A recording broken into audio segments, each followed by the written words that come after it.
Hello les Active Painters, bienvenue sur la chaîne Active Paint Pro des peintres et des métiers de la finition. Aujourd'hui c'est avec un grand plaisir que je te fais un tuto, c'est comment bien préparer son bois avant la mise en peinture.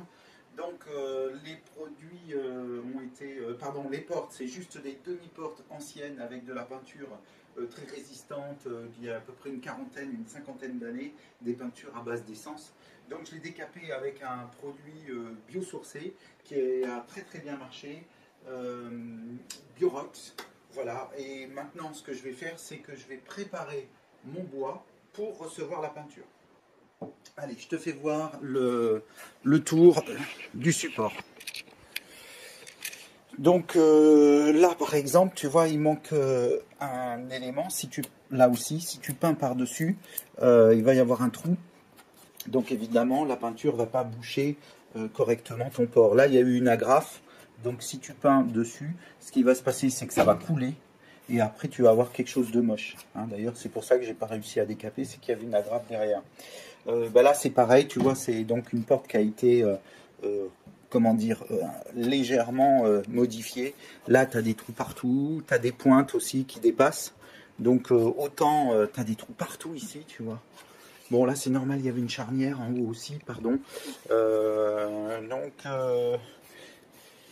Le support est quand même pas folichon. Et donc, si tu veux que ça résiste dans le temps, il faut absolument que tu aies une surface lisse parce que la peinture a tendance à pas du tout être efficace quand tu as un angle. Je vais te faire voir tout ça. Voilà, bon, je vais t'expliquer la mise en peinture. Par exemple, ici, sur ces angles-là, si tu as un angle qui est très fort avec un angle droit, ce qui se passe, c'est que ton feuille de peinture vient se déposer ici, mais tu vas avoir une fragilité dans l'angle. Hein, tu vas avoir une fragilité parce que le film de peinture n'est pas suffisamment important. Donc l'idéal, si tu veux que ton bois résiste longtemps, notamment dans le bardage, c'est de rabattre légèrement tes arêtes. Et comme ça, ton feuille de peinture vient bien protéger l'ensemble du bois. Bon, ça c'était une petit schéma. Pour les trous, c'est pareil. Si tu rebouches pas tes trous, tu vas avoir donc des angles et à ces endroits-là, ta peinture sera pas protégée. C'est physique, hein, c'est pas une question de qualité de peinture, ou c'est entièrement physique. Donc il faut que tu rebouches absolument tous les trous pour que ton feuille de peinture soit parfaitement isolé et que ta protection de bois soit très bien faite. Voilà. Pour les têtes de, comment ça s'appelle, pour les têtes en métal, c'est pareil. Si tu prends par exemple ton bois et puis ta tête de métal, ta tête qui n'est mal enfoncée, parce qu'avec le bois, ce qui s'est passé, c'est avec le temps, voilà, tu as ton clou. Cette partie qui est le bois a séché, et donc quand il a mis son clou il y a 30 ans par exemple, il était peut-être même enfoncé, tu vois, comme ça. Et puis maintenant, avec le temps, eh bien, ce bois a rétréci et ça sort légèrement. Et tu vois, si je te grossis, tu vas pas bien voir, mais là, tu as un trou dedans. Donc l'idéal, c'est quand même de traiter un maximum ces bois-là. Bon, il faut savoir ce que tu veux. Si c'est une protection totale et longue durée, tous ces éléments-là, tu vois, feront que ça ne sera pas protégé. Il faut que tu traites absolument tous ces endroits-là, parce que tu peux mettre la meilleure peinture du monde. Hein, si tu as une infiltration avec l'eau et que ça résiste, que ça, on va dire, qu'il y a une prise avec l'eau, par exemple, s'il est à l'extérieur, eh bien tu vas avoir une dégradation du film qui va se faire à peu près comme ça.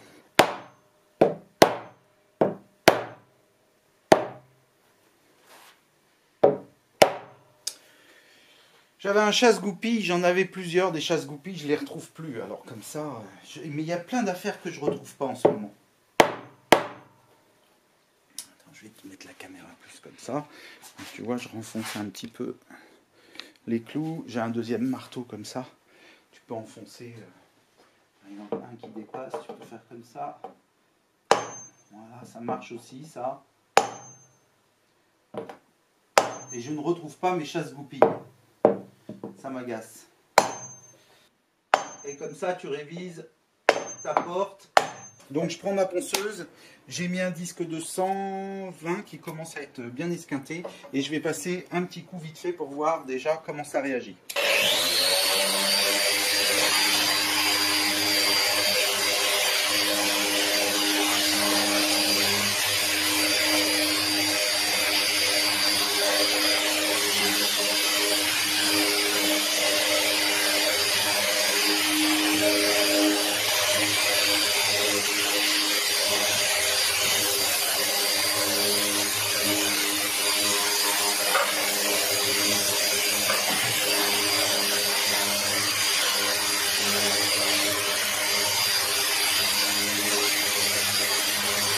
Donc je te conseille sur les portes qui sont anciennes comme ça de mettre un masque. Parce que les anciennes peintures, c'est des peintures qui sont à base d'essence. Donc avant, ils ne s'embêtaient pas. Ils prenaient de l'essence, ils mettaient des sécatifs dedans et ils peignaient directement avec des produits à base de plomb, d'huminium, des différents produits qui étaient en oxydation métallique, zinc et tout ça. Et donc tu as quand même une certaine toxicité sur ces anciennes peintures. Donc tu mets un masque, c'est ce que je vais faire, comme ça ça va être beaucoup plus simple de te faire voir. Donc il existe trois types de masques. Tu prends le masque qui s'appelle FFP2. FFP2. Après tu as le FFP3. C'est plutôt sur de la très haute protection, type amiante et tout ça. Et la FFFP1, c'est vraiment de la poussière basique, ça sert à rien. Prends plutôt de l'intermédiaire. Voilà. Et après, si tu as un doute, tu peux reprendre des protections encore plus importantes si tu penses qu'il y a du plomb ou même d'autres produits plus agressifs. Donc voilà, je connais des gens qui sont tombés malades en ponçant du bois. Tu vois, le lendemain, ils n'étaient pas très bien, patraque le soir, et en fait, ils se sont fait un début d'empoisonnement à certains produits sur des anciens produits. Ok, j'avance.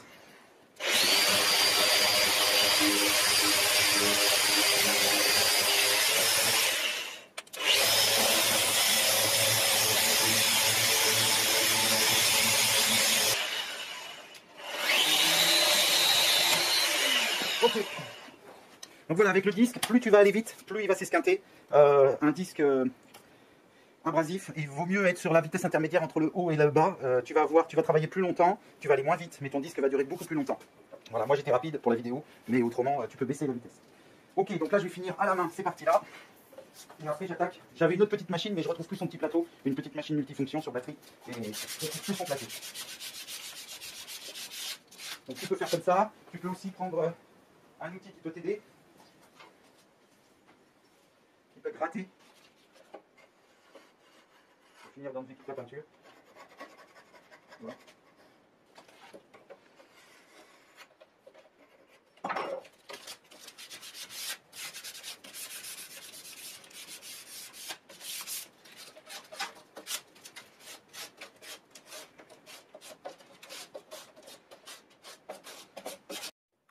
Bon, j'épouste.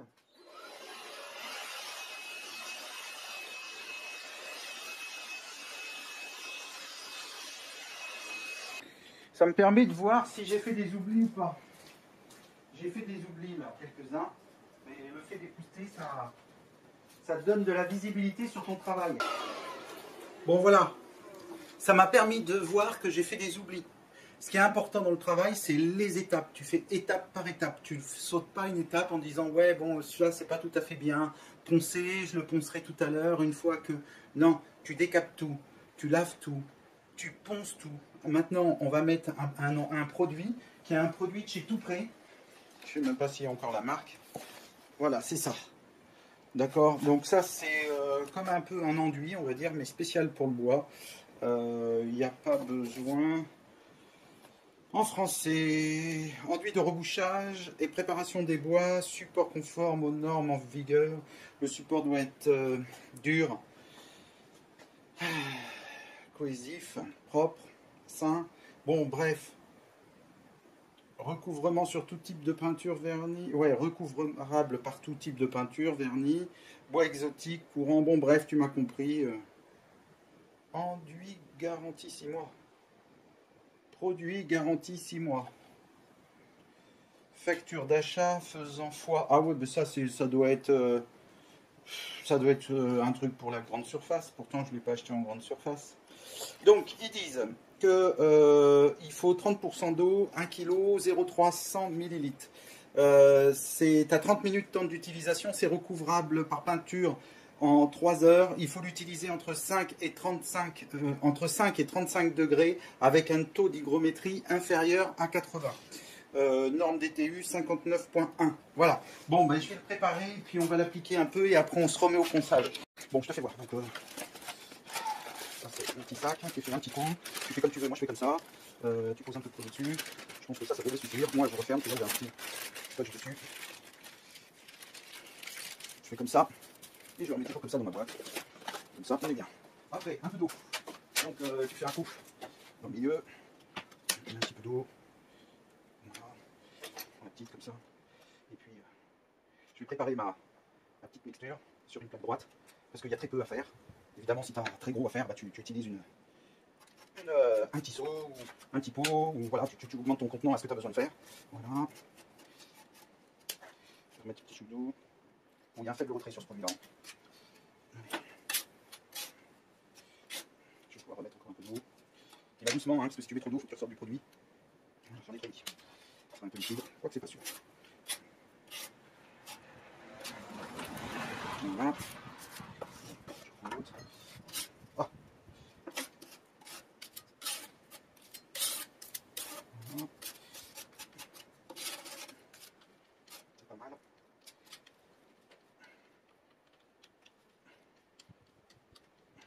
C'est pas mal. Voilà. Tu vois, ici c'est moyen, donc tu bouches, puis tu peux, comme ça, retravailler ton bois.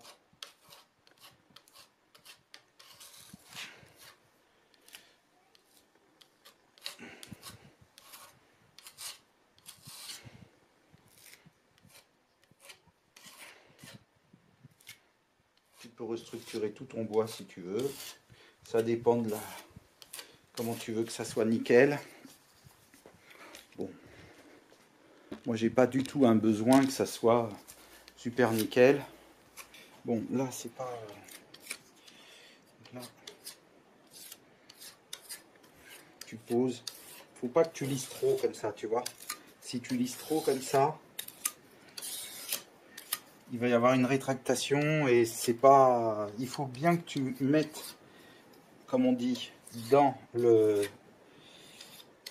la fente, on va dire, et après tu viens serrer. Mais il faut laisser un peu de matière. Comme ça, au ponçage, c'est encore mieux. Bah ici, là, j'ai un trou. Je pense que tu le vois. Donc là, tu bouges ton trou. Puis, voilà. Et tu laisses un peu de matière. Comme ça, quand tu viens poncer, s'il y a un peu de rétractation, tu n'as pas besoin d'y passer 4 couches.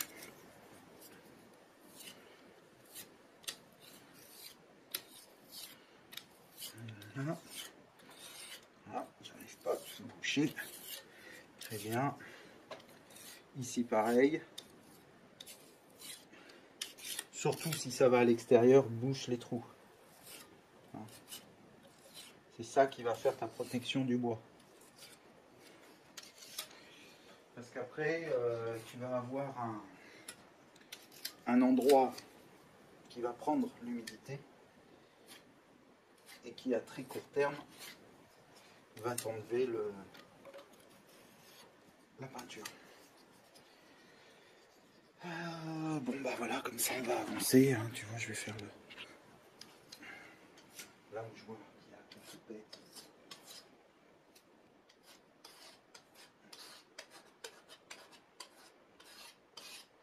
Ça me permet aussi de tester les produits, c'est bien. C'est même très bien. Ça permet de voir les produits, comment ils évoluent dans le temps, comment ils réagissent une fois qu'ils sont secs.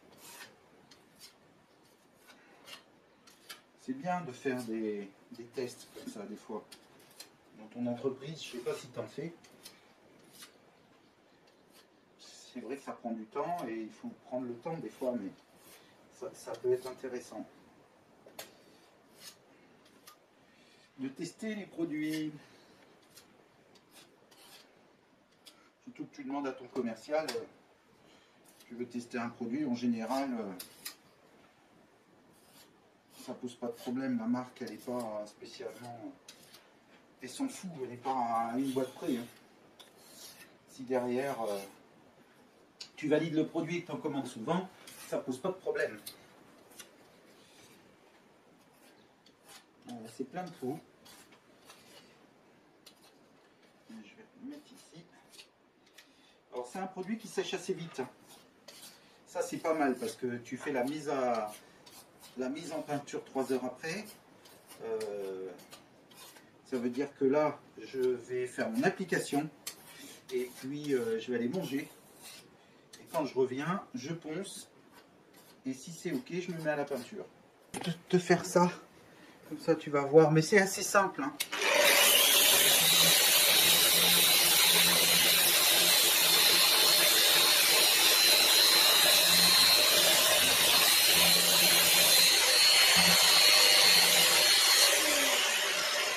Voilà, tu vois, c'est un produit qui se ponce assez vite. Et là, c'est pas tout à fait sec, donc je reprendrai. Puis, je sais pas si je te ferai voir les images. Bon, tu as compris le principe. Hein. Mais je veux laisser ce côté brut, autrement j'aurais pu réenduire. Il m'aurait pas fallu trop de temps pour le faire, mais j'ai pas plus envie que ça. Donc là, ce que je vais faire, c'est que j'utilise un produit anti-rouille pour traiter mes gonds. Il est anti-rouille transparent. Tu vois, donc je vais faire mes gonds comme ça. Et pourquoi j'utilise ce produit transparent, tu vois? Ouais. Parce que j'avais envie de garder le côté fer rouillé de mon... Comment ça s'appelle? De ma charnière. Tu vois, ce côté-là, fer rouillé. J'avais envie de garder, tu vois, un peu mal... comment dire? Mal nettoyé, mais ça j'ai pas vraiment nettoyé en fait, c'est juste le produit qui a enlevé la peinture qui était sur le dessus. Et là maintenant je vais mettre un anti-rouille transparent de Rupsoleon, un truc comme ça, je sais plus ce que c'est exactement. J'ai traité ma poutre avec et j'ai jeté le petit pot que j'avais et du coup il me reste ça, donc je l'utilise comme ça. Voilà, ça va le traiter, ça va empêcher que la rouille remonte. Et en même temps, pendant que l'autre partie est en train de sécher, moi ça me permet de traiter cette partie-là. Parce que j'ai pas du tout envie de la peindre. J'ai envie de la laisser brute. Tu vois, vraiment brute. Ça fait un peu... C'est le style que je recherche un peu dans l'atelier.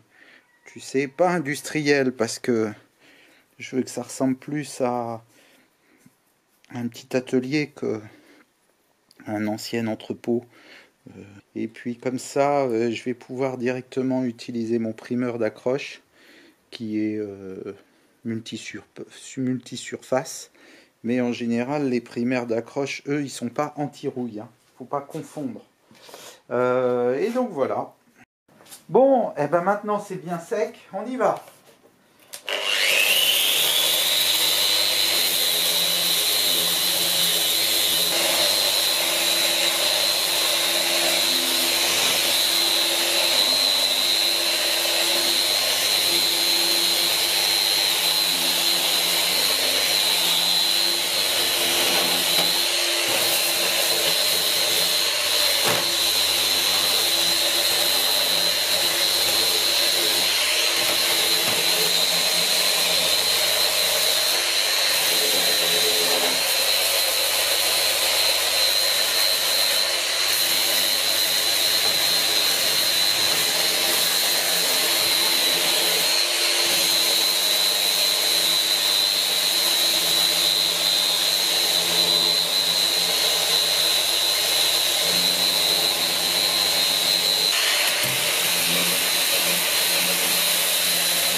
voilà, donc le tuto se termine, j'ai épousseté.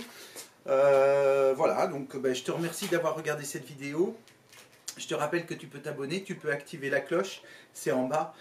Tu peux me laisser un message, regarde plus de vidéos en cliquant sur les playlists et je te remercie, je te dis à tout de suite sur la mise en peinture de ces portes.